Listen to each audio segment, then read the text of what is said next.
helping make your life easier. Moms Every Day.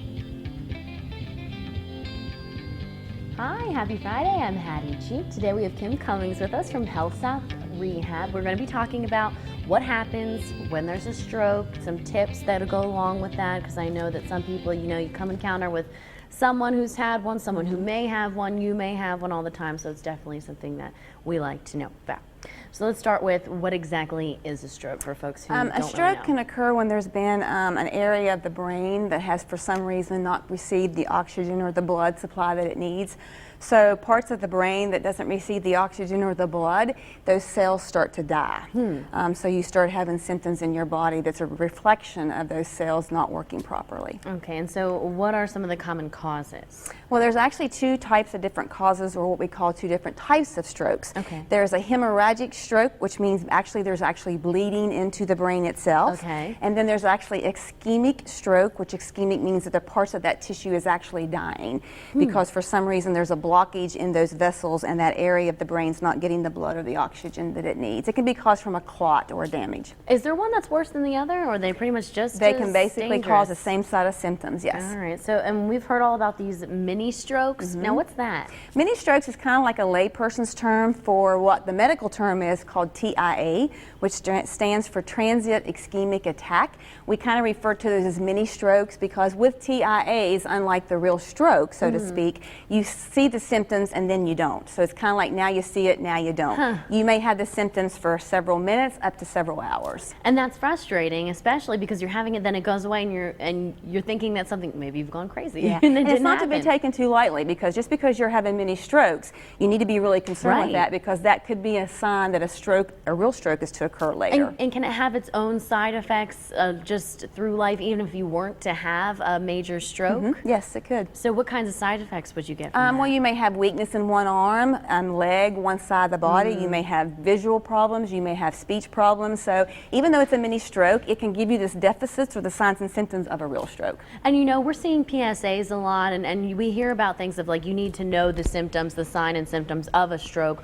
What are some of those signs? What are some of the symptoms? Well, we kind of teach our community, if you can kind of think of as a little phrase or a little tagline, says think fast. There you go. And basically if you take the letters of the word fast, that's what it means. Okay. Face could be facial drooping. So if you think that you're someone that you're with is having signs and symptoms, ask the person to smile.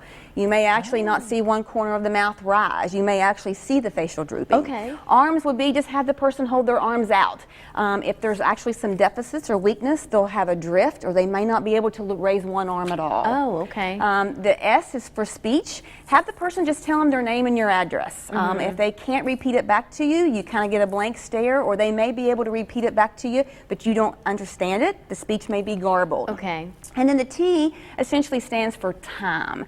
Time is an essence. The quicker you can get 911 attention or get to the hospital, the faster they can treat it, the more effective the outcomes are going to be. And that's an easy way to remember those tips, because you hear them sometimes. You remember, oh, there's got to be something with the face, there's probably something with the speech, but you don't think of it in terms as, okay, fast, just approach that situation, then you can do all those checks. It's a good checklist to have, off the top of your head.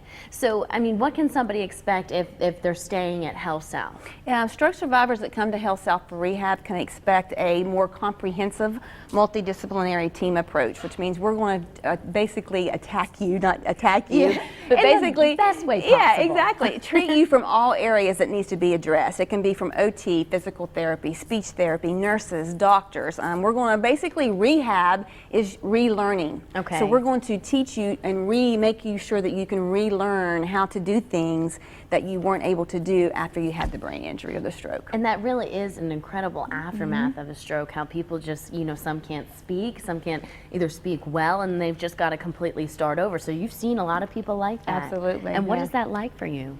It's very rewarding because we kind of see them at their worst, and then we reteach, relearn, rehab, and they go back on with their daily lives. Well, it's got to be a great feeling. Thank you so much for joining us. Definitely some good information. We're going to be back after the break with more moms, but first, if you need any more information, just head to our website, wsad.com. Click on the Moms Every Day tab. You can rewatch this interview and get all the information that you'll need right there. So stick with us. We will be right back after the break with more Moms Every Day.